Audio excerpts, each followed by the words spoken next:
අයිබෝවන් ශ්‍රී Lankan කුසින් channel එකට ඔබව ආදරෙන් පිළිගන්නවා. අදත් මම ඔයගලන්ට රසවත් කෑමක් අරගෙන ආවේ. මම අද ඔයගලන්ට පෙන්වන්න යන්නේ දඹල.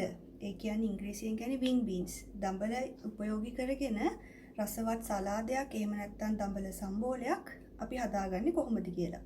අපි ඉස්සෙල්ලාම බලමු අපිට ඒකට අවශ්‍ය වෙන අමුද්‍රව්‍ය. මම මෙතන අරන් තිනවා දඹල කරල් 10ක් විතර. මෙන්න මේ විදිහට අපි දඹල වල නූල් ටික ඉස්සෙල්ලාම යවා ගන්න ඕනේ. මේවා පොඩ්ඩක් ලපටි ඒකින්ද මේකේ නූල් ගති අඩුයි. මේ උගලන්ට පේනවනේ මේ විදිහට අපි නූල් ටික යවා ගන්න ඕනේ. එකක් පෙන්නන්න මෙන්න මේ විදිහට නූල් අපි ඇදගෙන යන්න ඕනේ පල්ලෙහාට යනකම්ම. දෙපැත්තෙම තියෙනවා නූල මේ විදිහට අපි ගලවන්න ඕනේ. දඹල සලාදේ හදන්න අපි මේ විදිහට දඹල ටික හීනියට කපා ගන්න ඕනේ. ගොඩක්ම හීනියට මම ඔයගලන්ට පෙන්නන අපි කපන විදිය මේ පේනද ඔයගලන්ට? ගොඩාක්ම මේ විදිහට හීනියට තමයි අපි දඹල ටික කපා ගන්න ඕනේ. දැන් මම මේ විදිහට අපේ දඹල ටික කපාගෙන තියෙන ඔයගලන්ට පේනදී මම ගොඩක් සිහින්ව තමයි මේ දඹල ටික කපාගෙන තියෙන්නේ.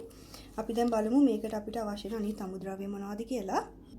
මම මේකට පාවිච්චි කරලා තියෙනවා රතු ලුණු ගෙඩි 7-8ක්. මම මේක හීනියට ලියාගෙන තියෙනවා. අපි ඉස්සෙල්ලාම මේක එකතු කරගමු අපේ දඹලකට.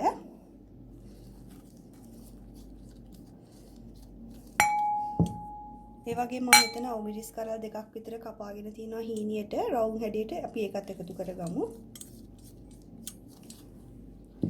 ඒ වගේම තක්කාලි බෑයක් මම මේ විදිහට කොටු කපාගෙන තියෙනවා. ඔයගොල්ලෝ තක්කාලි කන්න අකමැති නම් මේක අනිවාර්ය නැහැ. මම මේකට ලස්සන පාටක් ගෙනත් දෙන්නත් ඕන හින්දා තමයි තක්කාලි ටික එකතු කරන්නේ. ඊට ගම්බිරිස් තේ හැඳි කාලක් එකතු කරනවා. ලුණු තේ හැඳි භාගයක්. ඒ වගේම පොල් අපිට පොල් කැමති ප්‍රමාණයක් මේකට එකතු කරගන්න පුළුවන්. මම මේකට පොල් ස්වල්පයක් එකතු කරගන්නවාද.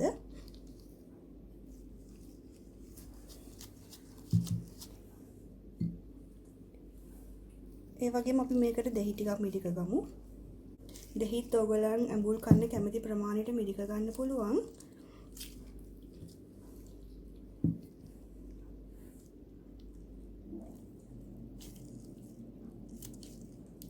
ඔක්කොම එකතු කරලා දින අපි මේක කලවම් කරගමු. මේක ලස්සනට මේ පොඩි නොවෙන්න හොඳට කලවම් කරගන්න ඕනේ. දැන් ඔයගලන්ට පේනවා ඇති මම මගේ දඹල සම්බෝලේ හදලා ඉවරයි. අපි දැන් මේක භාජනයකට දාගමු.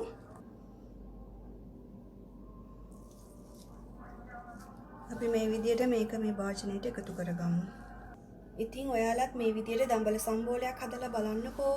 ගෙදර අය හැමදාම දඹල සම්බෝලෙයි මගේ වීඩියෝ එකට ඔයගොල්ලෝ කැමති නම් ලයික් එකක් දාලා යාළුවොත් එක්ක ෂෙයා කරන්න අමතක කරන්න එපා.